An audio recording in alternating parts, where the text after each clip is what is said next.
1972 war In 1972, there was an advertisement in Motorrad magazine Da hat die Firma Lewis drauf in which the Lewis Kawasaki showroom presented it, but you couldn't see much.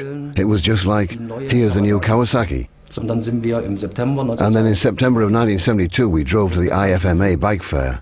I got a prospectus and I took one look at it, and I knew, that's my dream machine. Traummaschine. Das war 82 horsepower, faster than 130 miles an hour, 0 to 100 in 4 seconds, superior to any racing car. Das machte damals keine Rennwagen. Der Kawasaki-Stand We were practically mobbed on the Kawasaki stage because the Z1 was the attraction at the IFMA. schlechthin. Die Prospekte wurden People snatched the brochures from our hands. They were in a frenzy. We could have given them whole newspapers. They weren't even looking. They saw something was being given away and grabbed it. einfach nur zugegriffen. It was the most powerful, the fastest, 0 to 100 in 4.2 seconds. It was everything a motorcycle should be. The one the world's been waiting Worauf die for. Welt gewartet hat. 1972 habe ich In 1972, I was working here as an apprentice in Hamburg Harbor at Borchardt Kai when I collected Germany's very first Z1. Kurz nach der IFMA bekamen wir das Shortly after the IFMA motorcycle show, we received the test model, meaning the bike needed to be adapted to German driving standards. gestaltete sich so, dass wir den Holzverschlag geöffnet haben. Das What happened Fahrzeug was, stand we opened the wooden casing, and there it was, ready to go. und einmal umdrehen. We just had to turn the key, press the starter, and the 4-cylinder engine started purring. Dann hieß es, Günther, nun fahr mal die They said, Gunther, why don't you go straight over to Renzelstrasse 7, which is where the bike was to be prepared for the test, and I drove off. Normalerweise braucht man aus dem Hafen. Normally you drive the distance from the harbor to Renzelstrasse in 20 to 30 minutes, but this tour took a little longer. Ich glaube, ich bin 2-3 I think I arrived 2 or 3 hours later, and they'd already filed a missing persons report. Wir waren in 0, nix aus. We sold out in no time. I seem to remember the first shipment consisted of 500 bikes, which were advance orders, Und wir konnten gar and we nicht, simply couldn't get enough Z1s to cover demand. wie wir Aufträge hatten. Das haben auch dann ganz schnell Hamburg's pimps soon latched onto Spitz it, bekommen und and the Z1 became their new status symbol. Statussymbol erkoren. The Corvette wasn't cool anymore, nor the Jaguar. The new trendy vehicle was the Z1. Und so gab So these characters poured into the showroom, some of them with huge piles of 5-mark notes. 5-Mark-Scheine. Und heute And machen wir today, was anderes. we do things differently. Untermalt wurden das It was supported by the test reports, obviously. der Franz Josef Schirmer. Franz Josef Schirmer rode the Z1 round the Nürburgring. Die Tester. Actually, the test riders just couldn't believe the results.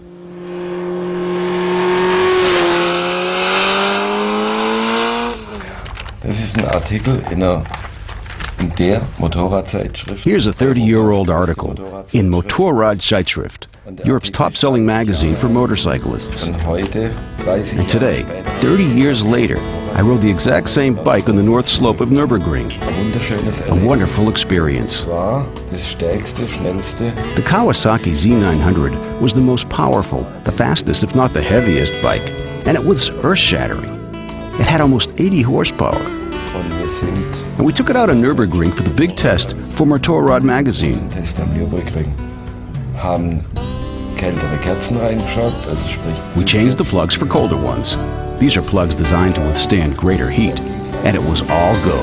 And Ernst Leverkus, who was called Klax and was the king of testers back then, came along with his wife Inga, and they brought the photoelectric beam, and we fitted the tachometer, the onboard systems recorder, and off he went.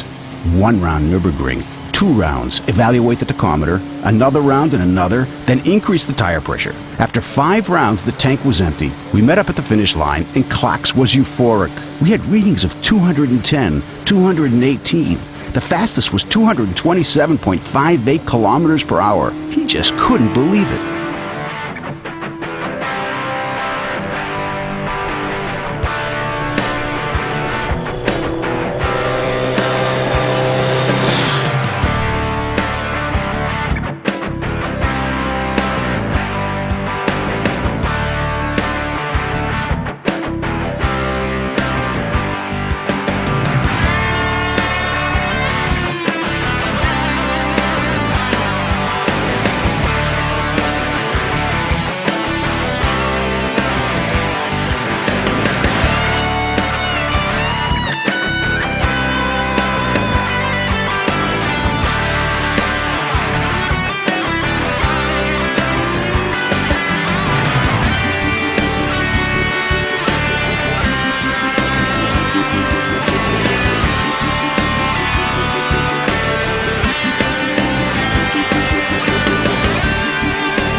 This is Daisy.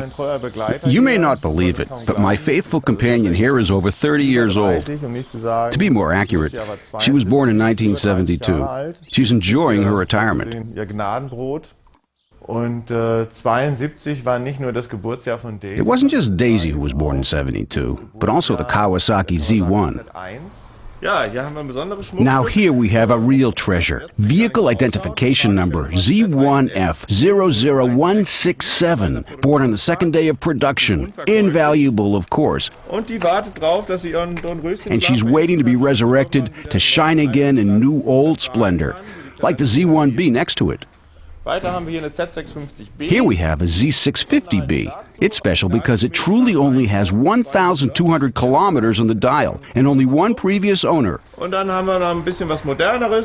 we have something a little more modern. These are from two different chassis manufacturers, but I think you can see that a lot of loving care has gone into these, and certainly a great deal of money. I'll never forget how I used to stand outside the huge showroom windows of the Louis dealership. My dream seemed unattainable. But I eventually got my first Z1. It was a pretty exotic machine in terms of getting hold of spare parts, and that's how I found out who had bits and pieces lying around. And the result can be seen right here, though, as I say, I never dreamt it would come to this. The whole thing just sort of snowballed and developed a momentum of its own. Here's another real treasure. Vehicle identification number Z1F00121. First day of production and quite definitely not for sale. More and more people came around looking for spare parts and offering to swap an item. And somehow there was always a common spirit, an aura surrounding this motorcycle. And it's still that way today.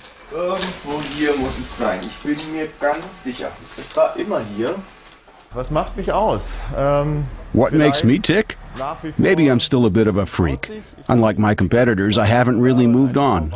I still tinker around, much as I did 20 years ago. But that also means, say someone wants to go on vacation on Sunday, and their clutch cable breaks at 8 o'clock Saturday night. I'll drive over and fix it, so the vacation tour can go ahead as planned. In mint condition and practically invaluable, the Z1A. Mickey's assessment of what a machine like this represents. The 1974 model was characterized by the lighter shade engine. The paintwork was basically the same. The only alteration was that the lines ran differently. They were in orange-white or in yellow and white.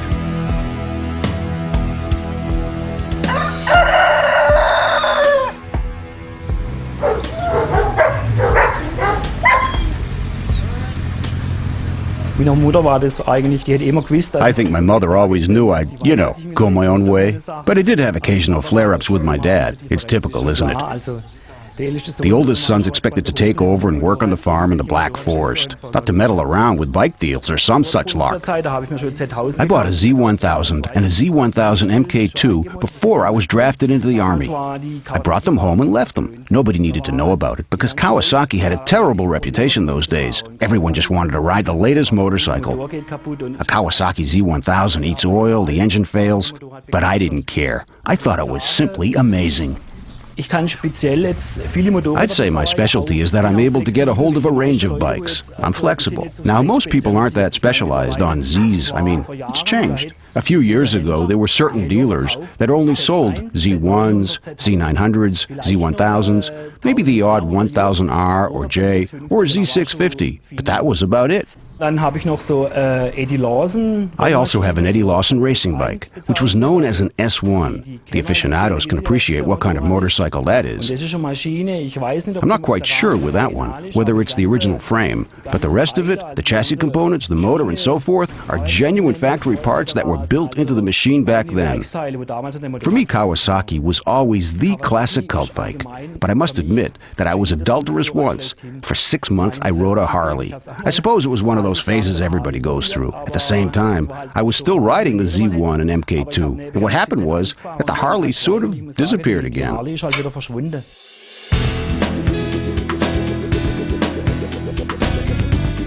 The next, the 1975 model known as the Z1B, had different paintwork. It was available in blue and in red.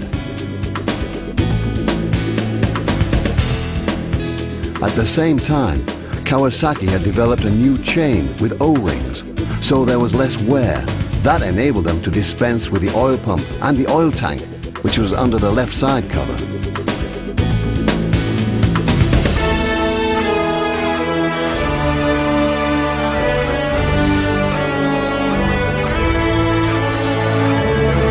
Freedom. Some people discover it up in the sky, others on the roads of Tyrol, surrounded by breathtaking scenery and wild animals.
And the winner is Helmut.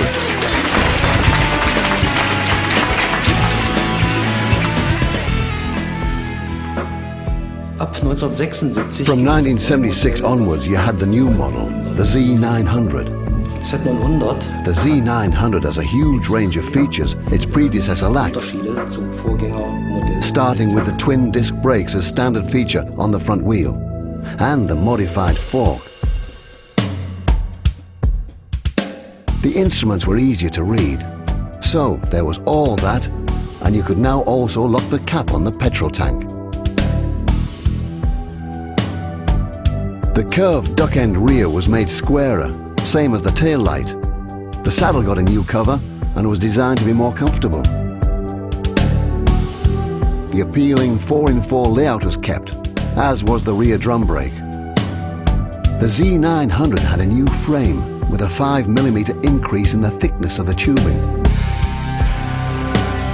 Kawasaki tried to limit the maximum speed by fitting the bike with a smaller 26mm carburetor.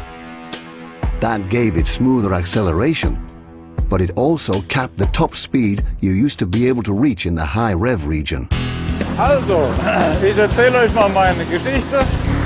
I'll tell you my story. Mein Baby. It's about my baby, and it all began in 1979. Seitdem habe ich mich den Kawasaki. That was the year I got hooked on Kawasaki Zs. I still think it's the bike.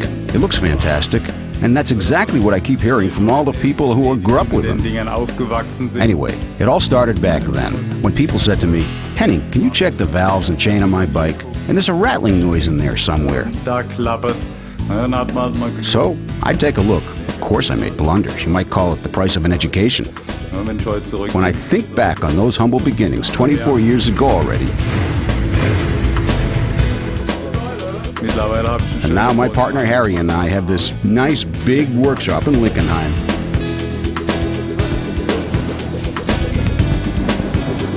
Wir haben uns darauf spezialisiert.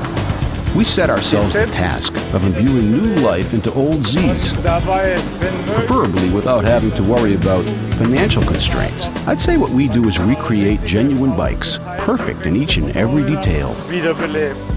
Kundschaft ist mittlerweile da. We have our contingent of regular customers. I'd say they're all people who grew up with Kawas. Früher haben sie halt verkaufen müssen, weil At some point, they had to sell their bikes because they got married and had children, which is great, but it meant the moped had to go. Now the kids have been taken care of and put through school, so it's possible for them to revive the old dream. so einen Traum wieder erfüllen. Also wenn wir die Motorräder reinbekommen, When we get a bike, the first thing we do is to completely dismantle it. Then the frame is sandblasted and given a layer of synthetic coating. The motor is also taken apart, and we sandblast it ourselves because we didn't like the results we got when others did it. The screws are sent away to be galvanized, chrome-plated, or whatever. Parts that require paintwork are sent to the paint shop. The idea is, when we hold our annual Z-Fans meeting and the 900s are lined up, that they all look exactly the same. I believe this can only be achieved with proper craftsmanship, and I think we do a pretty good job. The nice thing about it is, I'm basically just enjoying my hobby. During the day, I work in my dental lab. In the evening, I wander through the workshop, and in my free time, I ride motorcycles.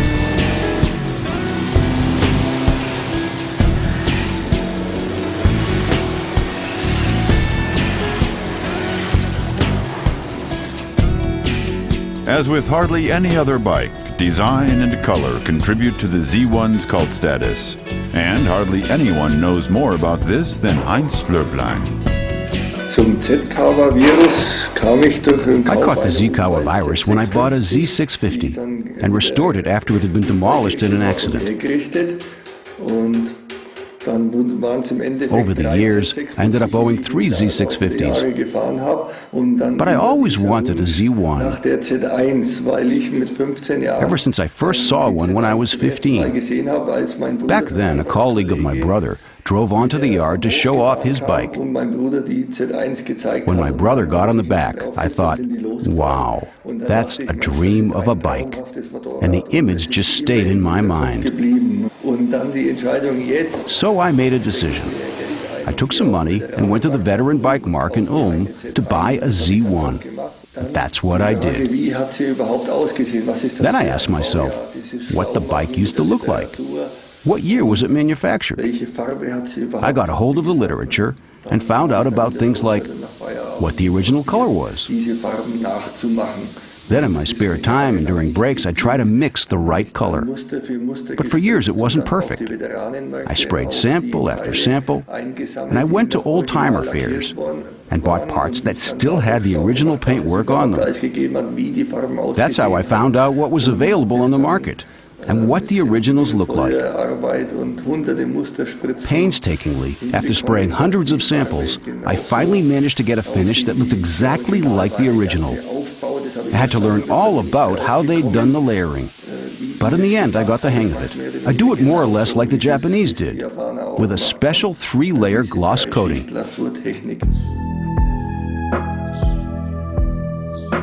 Perfection in every detail. The Z Fleet, belonging to Austrian collector Helmut Winner. 1977, Kawasaki introduced the successor model, the Z1000A1. The main difference to the Z900 is the new 4-in-2 exhaust and the rear disc replacing the drum brake.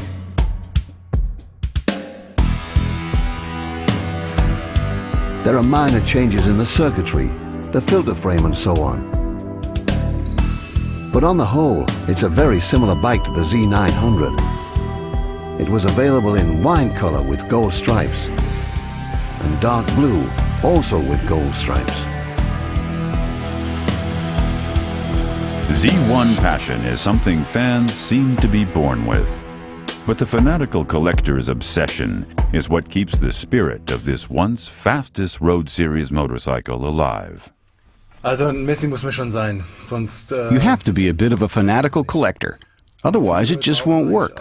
Lots of people claim I don't really want to sell anything. And there's a grain of truth in that. I collect everything that might be vaguely usable. So if I look at something in the light of day and I think, I just might be able to use that at some point, I keep it. It's like with all classic motors, the old Porsches, Ferraris, the old MV Augustus, or whatever.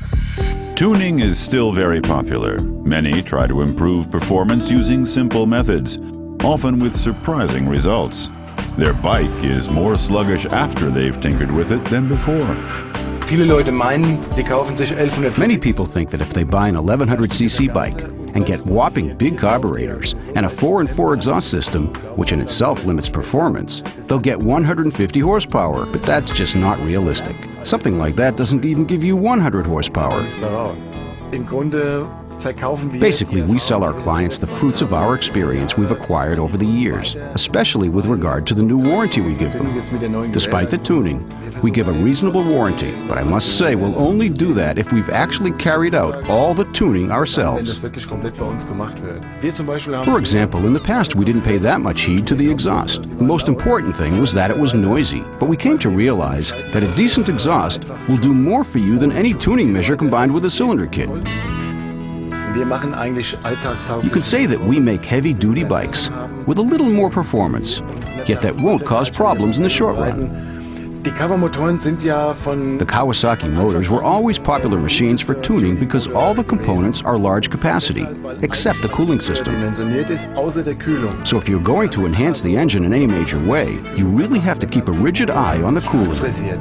There aren't that many parts that still require the full treatment, but if so, one knows the people that can do the job. Also für die teuren When it comes to expensive paintwork, Heinz Löblein really is the only guy for the job.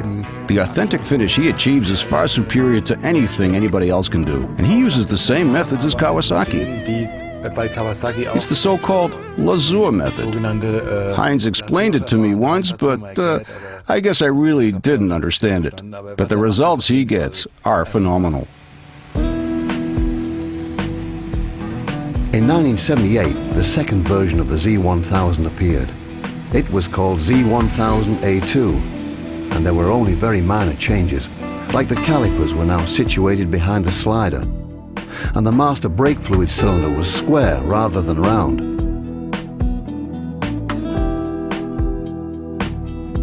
The saddle pattern was changed, and you could buy the bike in red or in green with gold stripes. Hey Mickey, already forgotten? There was a Z1000A2 made exclusively for the US market, black with gold stripes.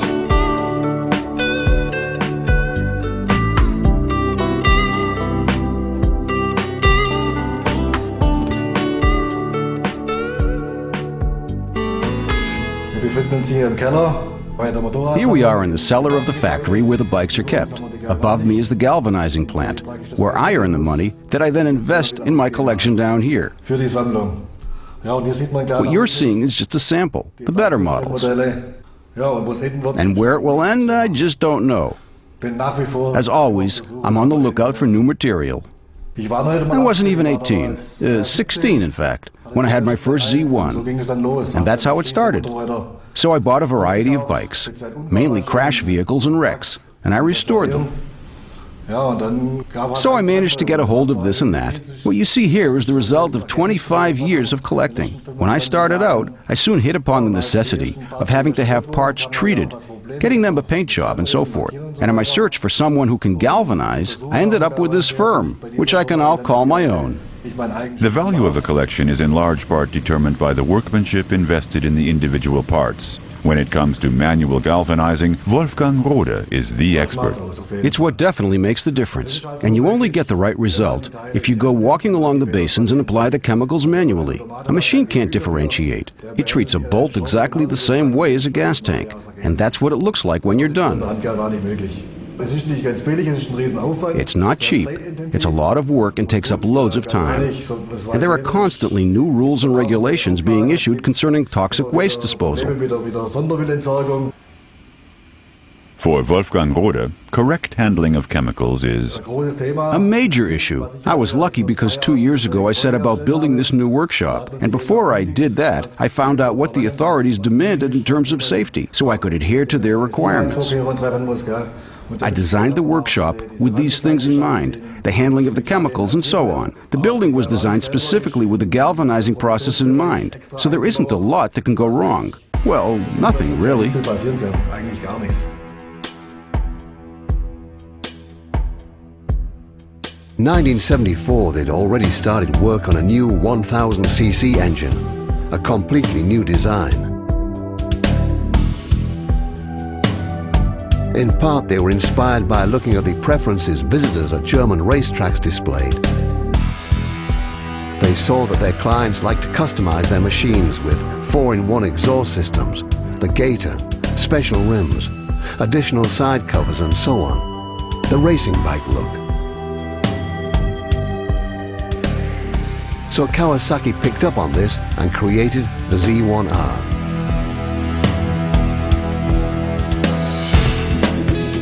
The machine now looks completely different.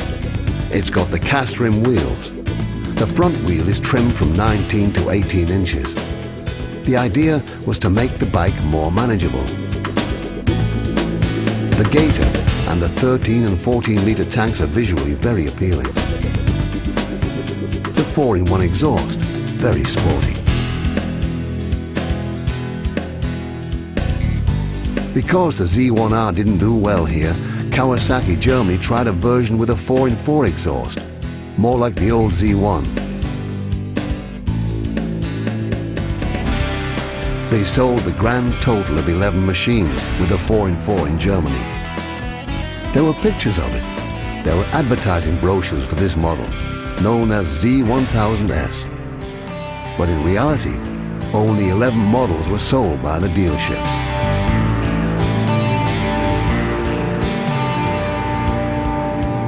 The Z1 can also be adapted to suit exotic preferences.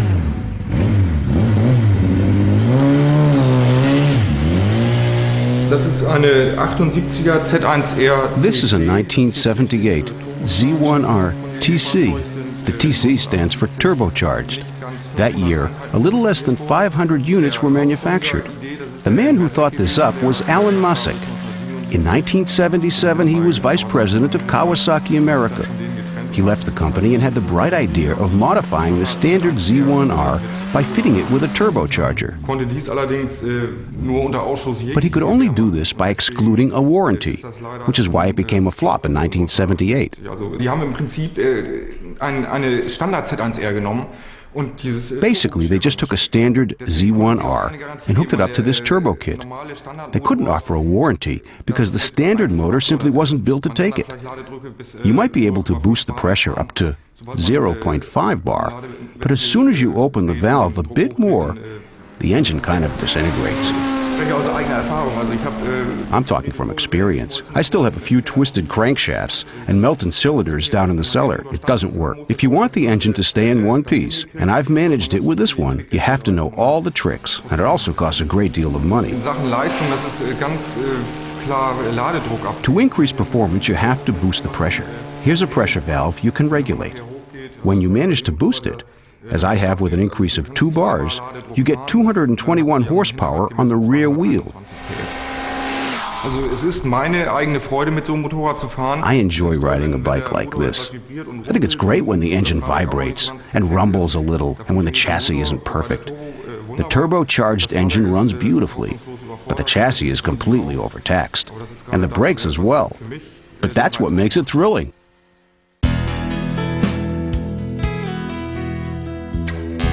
While the Z1, Z900 and Z1000 models still have this twin characteristic of being touring and sports bikes, in 1979, Kawasaki changed its strategy and split products.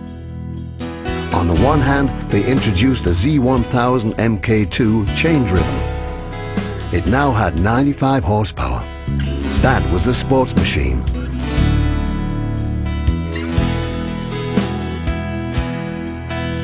At the same time, they launched the Z1000 ST with 96 horsepower and drive shaft transmission aimed at the touring enthusiast.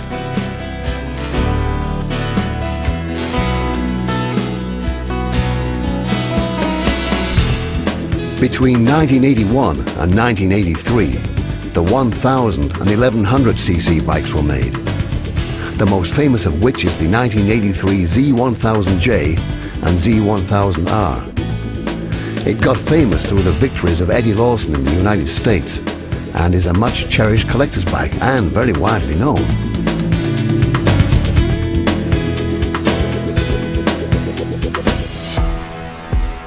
Increasing demand for spare parts has prompted many dealers to rethink.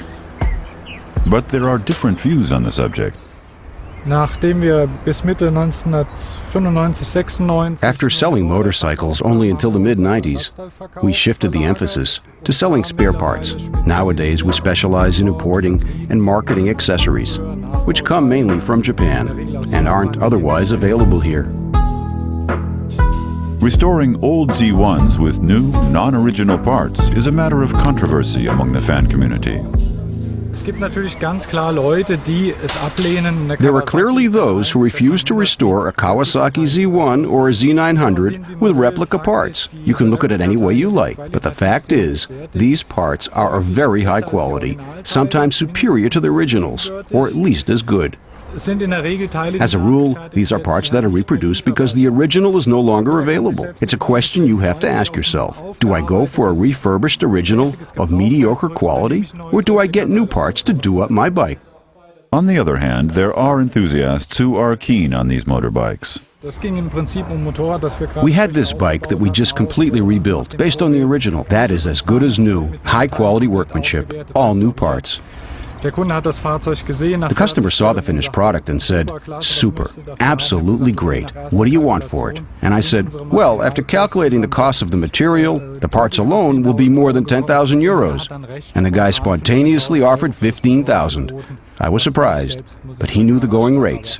He knew what it cost to restore a vehicle like that.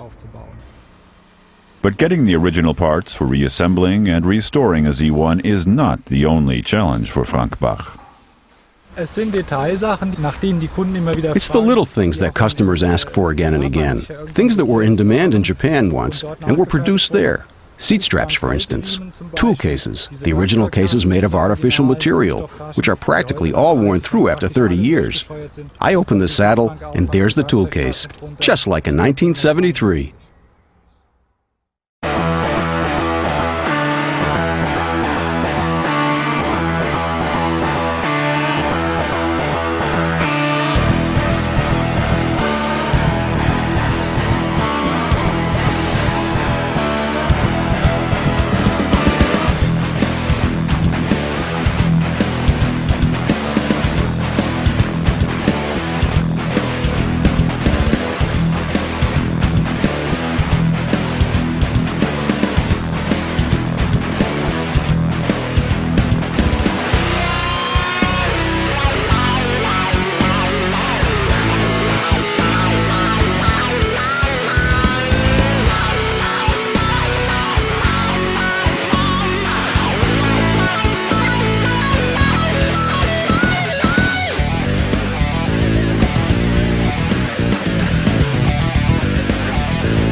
A bike like the Z1 with a fantastic motor and a relatively humble chassis was a challenge for engineers and hobby mechanics alike. The chassis benefited from modifications and was indeed in need of them. Apart from the enthusiastic amateurs, there are also a number of workshops which specialize in making the most of the Z1 models. Their aim? To help this special racer attain the status it deserves. To make a hub like this one, for instance, we first cut a rough piece of raw material from a rod. This is reinforced aluminum. Then we work it on the lathe. This here is a finished, highly polished hub, minus the bearing. It will fit all types of forks and is particularly suitable for so-called upside-down fork replacements. We also make hubs for extended forks that are compatible with the brake system and the axle shaft, so that the wheel can be mounted without the need for adapter flanges. So here, for example, we have a complete wheel with spikes, a 3.5 by 17-inch stainless steel rim, obviously for the front, for which a ZX9R upside-down fork can be used. We also manufacture fork bridges, like the one on the front here. We make them and build them into the bike.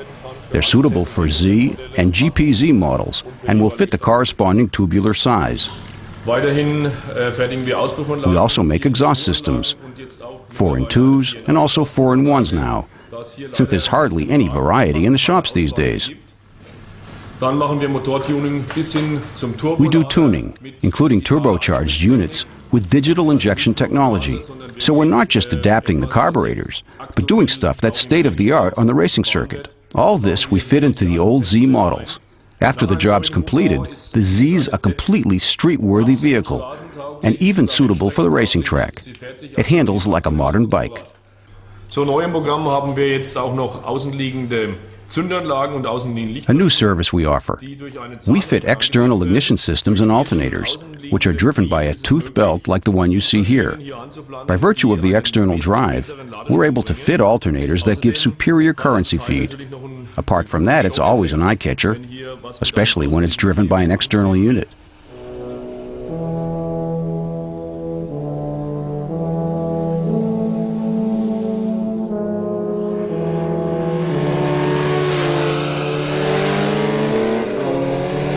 When it comes to classic racing bike reconstruction, the man to turn to is Fritz W. Egli. He describes himself as a mechanic, truly an understatement. Oh, das läuft. Yeah, that feels great. Ja, das war ein Gewalt. It was a milestone when Kawasaki launched the Z and the Z900 and then the Z1000cc. I can assure you, we were already impressed with what Honda was doing, but Kawasaki really topped that. Der Motor zeigte sich bald als eine hervorragende Basis für Motortuning. The motor soon proved to be an excellent machine for tuning. It's solid workmanship, and you don't have to change all that much to get impressive performance. The negative experiences had to do with the chassis. Okay, we already had a lot of experience with frames, so that put us in quite a good position. Das Egli-Chassis wurde angepasst. The Egli chassis was adopted for the Kawasaki engine. The development time for that was very short. It took a winter, and by spring we were on the road with an extremely light, easy-to-handle chassis. And that was the basis for a very profitable business for the next 5-6 years. We increased the engine capacity to 1200 cc, 1300, 1400 cc, and even a little more, and it proved to be stable. We also did some straightforward tuning for clients who owned standard Kawasaki's and wanted a little more torque. All in all, we had a good time, and I can only repeat that the raw material Kawasaki supplied, for example the engine, was quite simply sensational. A motorcycle that was such a technological milestone simply had to be kept alive.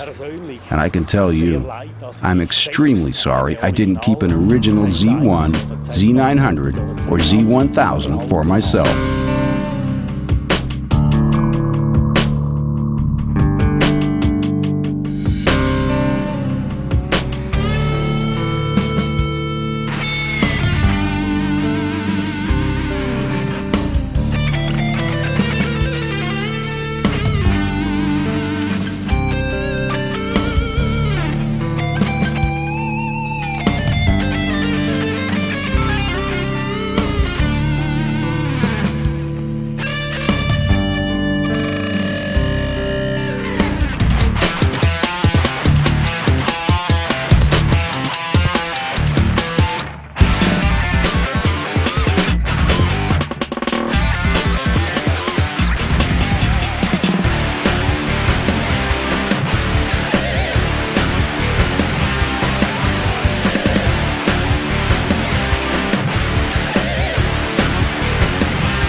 Zero compromise, state-of-the-art racing performance with the Kawasaki Z1?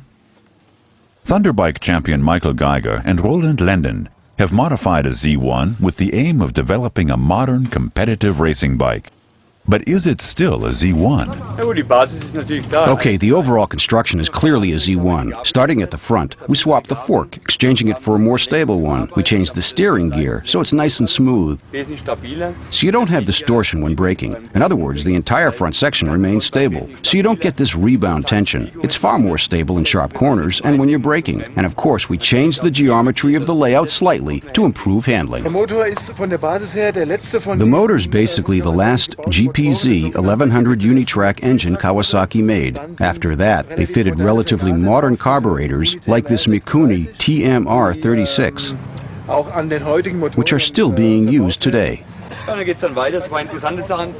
And here we continue. There are a few more interesting elements. We kept the standard frame, but created additional space at the central suspension, so we could install a suspension spring. Then, with painstaking precision, we adjusted the entire suspension mechanism to ensure sufficient grip. So we didn't just delve into the secrets of the central unit, but manipulated it to achieve good manageability. The bottom line is, you can drive this bike like an ordinary modern motorcycle. There's no rolling, wobbling, or trembling. It does seem incredible sometimes, but you can tickle this kind of handling out of a Z. You can shoot over a bump doing 250 kilometers an hour before dipping sideways. And there isn't as much as a complaint from the bike. I can assure you it's incredibly fun to ride this motorcycle. And the maximum speed is also pretty respectable, shooting across the 250 mark. All this is quite a raw experience on a bike without a gator or paneling. But it's a thrill, especially when you're on a straight road overtaking a Bandit or some modern bike. For those guys, it's a pretty depressing experience.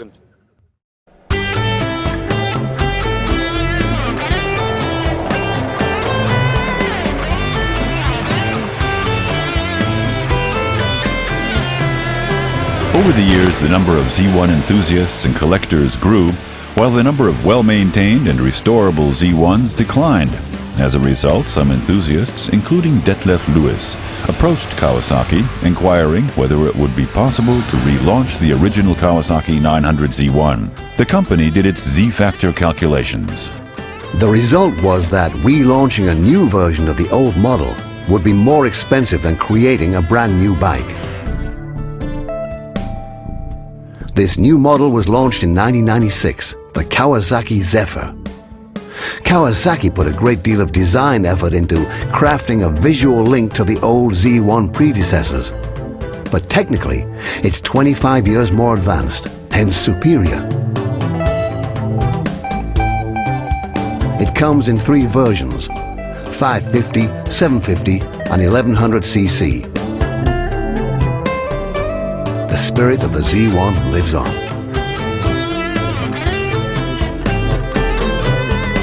A real treasure trove, holy ground even. That's what Mickey's Bunker represents in the eyes of ingrained Z1 fans. This is where he keeps original tools, an extremely rare Z1 cutaway engine.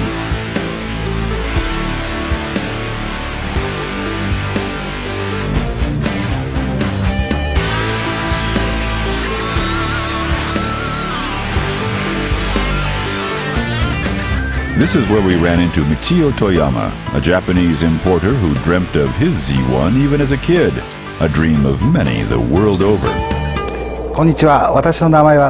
Hello, my name is Michio Toyama. I'm from Kobe, a city in Japan. Just outside Kobe is the Akashi factory, belonging to Kawasaki Heavy Industries. Since I was a kid, I dreamed of riding a Kawasaki one day.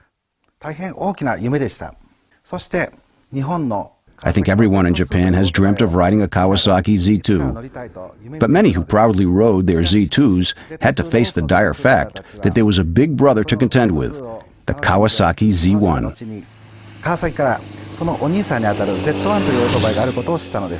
I was amazed this motorcycle was so different from the Z2 I'd been riding up until then. So about 5 years ago, I came to Europe and started buying Z-Series Kawasaki's.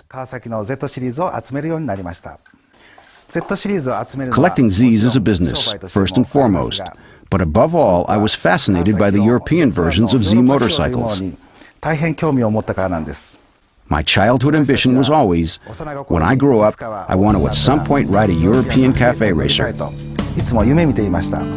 そして今現在それが現実に。 Today we can realize our dream. First-rate European engineers like Egli and KB1 Bimota are making fantastic bikes based on Z1 engines from Kawasaki. That we're able to buy these now is simply またそれ great. を私たちが購入できるという大変良い時代になったのです。 Michio takes the Z parts from Germany back to Japan. Plasmo Bikes brings parts from the United States to collectors in Germany. Und dann haben wir den Entschluss gefasst, Then we decided to go to the States because that was by far the largest market for the old Kawasaki Z900s and Z1000s. That's where most of them went. Ich kann mich auch an einen Schrottplatz erinnern. I can remember going to this junkyard where there was a mountain of air filter frames. Massive. I recall there were 4,500 casings, and I was desperate to find some for the Z1 and Z1000. Und er sagte, Mensch, And the guy said, "You don't want to wander in there. There are snakes." And I said, "Never mind." And I started wading through 500 air filter frames, and of course I found a few. diese Schrottplätze dort sind ja... The junkyards over there aren't organized on the whole. There's this one place where there's a KAWA corner, and it's been there for 20 or 25 years. Sometimes you have trees and bushes growing there, and it can happen that you need to saw down a tree to move a Kawasaki or to get a part for one. Oder ein Teil abzubauen. ist auch schon passiert. That's happened to me here. We had to saw down trees to extract a motorcycle. Und die Containerbeladung war auch immer... And dealing with the containers was also quite an experience, depending on which U.S. state we were in. I remember we were in Texas, and we wanted to clear a path to a container. And the heat was so fierce that you couldn't touch the outside of one. We had to lift the bikes up over 1 meter to get them into this steaming oven. The operation took us a day and a half. Das zog sich dann 1,5 Tage lang. Wahnsinnig anstrengend. Incredibly strenuous, but it was a lot of fun too. Spaß verbunden. Da hatten sich dann so viele Teile dort angesammelt. Because we'd collected so much, and we were getting more and more inquiries from abroad, we decided to advertise our range worldwide on the internet, using graphic displays. Darstellung dort das auch weltweit halt anzubieten. We've got our service here in Germany. This thing we've established that we can offer to people. Aber auch anderen Leuten zu... We've got a reputation, and we can say, we've been on the scene for 10 years. You know us. In der Szene, ihr We kennt can show you uns. pictures. We can supply parts. And we can give you information. So you could say that there isn't a problem. You'll always be able to ride a Z, even in 30 years. This motorcycle is so popular and timeless that there'll always be ways to sustain it. There'll always be someone who starts producing spare parts if they happen to run out. And that was precisely the emphasis during the last decade. Spares that Gabi's Z1 was in dire need of. 1992. I bought this Z1 in 1992. I always wanted a bike like this. I had 2 other motorcycles before that. Ja, und dann Well, then I owned it. sie. Ja, und But it never really ran all that well. There was always something faulty. dran. The ignition, the electrics. Und jeder hat ein And everyone bisschen tinkered with it a bit. aber nie But somehow nobody could ever fix it die properly. Reihe bekommen. Dann bin ich zu Then I Klassenbau- drove to Klasmo Bikes because I wanted to sell it. I was furious. Moin. Ich bin Gabi. Wir haben ja schon öfter miteinander telefoniert. Ja, Ich habe jetzt mein Moped auf dem Hänger mitgebracht, ja, Ja. weil sie nicht läuft, sonst wäre ich Ja. gefahren. Nur noch Müll, springt nicht an. ja. Ja, kein Bock mehr. Wollen wir uns das mal angucken? Ja. Ich stelle dir mal unseren Werkstattmeister vor. Der wird sich das Motorrad angucken. Ja, und dort wurde mir dann And gesagt, then they told me this is not a bike you sell. And Klasmo Bikes got hold of Marian Tritt, and he's the guy who made this beautiful motorcycle. Maria, wir haben hier einen neuen Patienten. Oh, nett. Ja, Hallo, ich bin Maya. ja, Marian, das ist Gabi. Gabi möchte ihr Motorrad verkaufen. Also ich wüsste Well, I see no reason to sell a machine like this. We can make it roadworthy, no problem. Take out the engine, sandblast it, do a new paint job, fix the mechanics, fit a new fork, new spokes in the wheels, chrome plate the rim, the electric system. Well, that's in a terrible state. That'll have to be completely renewed. So I see no reason to sell it. Auch keinen Grund dafür, das Moped zu verkaufen. Das ist ein neuwertiges This motorbike, this bike which belongs to you, will one day be a different entity altogether and can look like this. Ja, ich habe diese Z-Seuche Caught this strange Z-bug when I was 16 years old. My brother-in-law got a Z900 back then, a brand new one, and I got an opportunity to take it for a spin. Das war zwar nicht legal. It wasn't legal, but it was fun all the same. When I was 18, I got my own KAWA. And it wasn't long before I was taking it apart, making it look better. And I think I succeeded in getting the mechanical stuff to work better. Basically, I do everything that needs to be done. Remove the spokes, refit them, visual improvements, mechanical maintenance.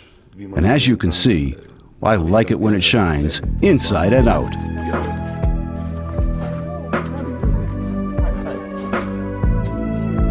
After 9 months, Gabi gets her reborn Z1 back. During this time, Marion invested a lot of love and effort in restoring the bike.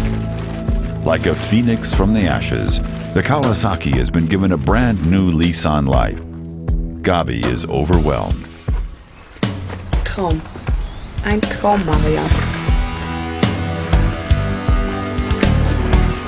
Wenn sie dir gefällt, ist genauso, wie sie sein soll. Ja.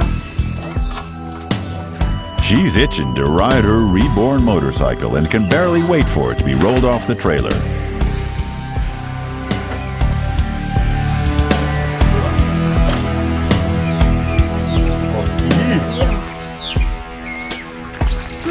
Her friends, all of them Z-bikers who helped her through the Z-less days, have come to collect her. They don't want to miss the maiden cruise. Mann, ist die schick geworden. 900. Ordentliche Arbeit. Da darfst du jetzt bei uns mitfahren. Darf ich, ne? Ja, Schön. das darfst du. Meine Güte, du. Perfekt, perfekt.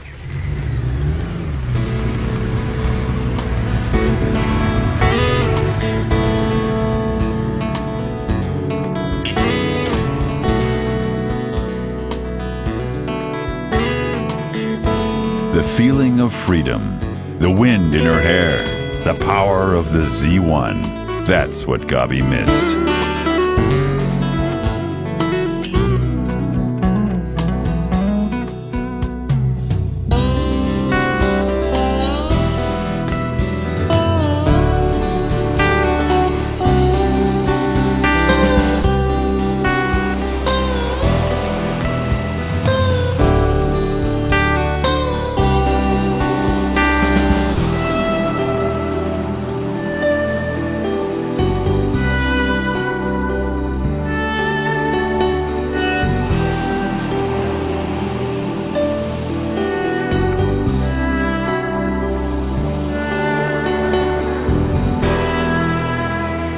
But there's another side to the Z fans. Like all bikers, their pursuit of freedom and fun in the company of the like-minded can be a loud affair.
the legend lives on. The new Z1000 is being launched, commemorating the Z1's 30th anniversary. Kawasaki, Germany, let us test the new machine. Erland Brotbeck, head of the Motorrad Action Team, enabled us to film on the Nürburg and Hockenheim racing tracks. Combined efforts in the service of the Z1 series.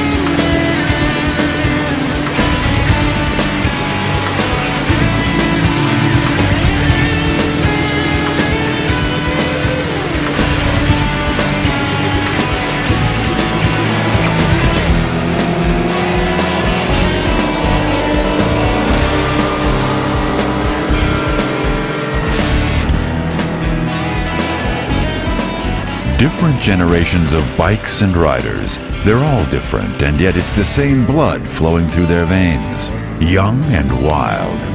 Sollen wir mal tauschen? Darf ich mal fahren mit dem Schätzchen? Ja. Okay, komm. Ich soll mit dir fahren. Da fahren wir mit. Wird dir Spaß machen. Swapping bikes makes one thing clear. True class is timeless. To sum up, in 1972-73, the Z1 models were launched. 10 years later, the new Kawasaki J engines were developed and incorporated into new models. And 10 years on from that, Kawasaki recalled the triumphs of the Z1 series and tried to re-establish that tradition in the shape of the Zephyr. Today, in the year 2003, Kawasaki is once again fostering a link to those successes with the new Z1000. This bike is now technically 30 years more advanced, but visually, adopting the 4-in-2-in-4 system, the Z1000 brings back memories of the splendid era of the Z1, Z900 and Z1000. Frankenstein's daughter rides again.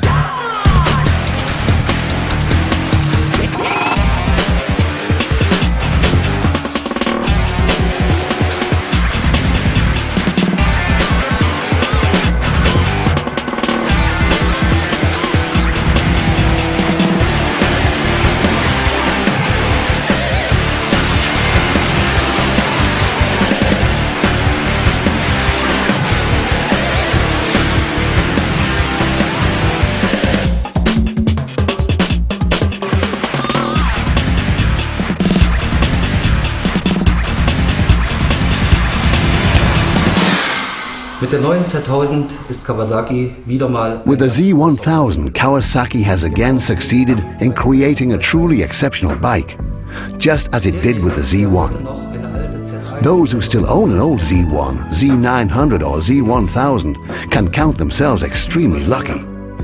These are machines that are as enthralling to ride today as they ever were.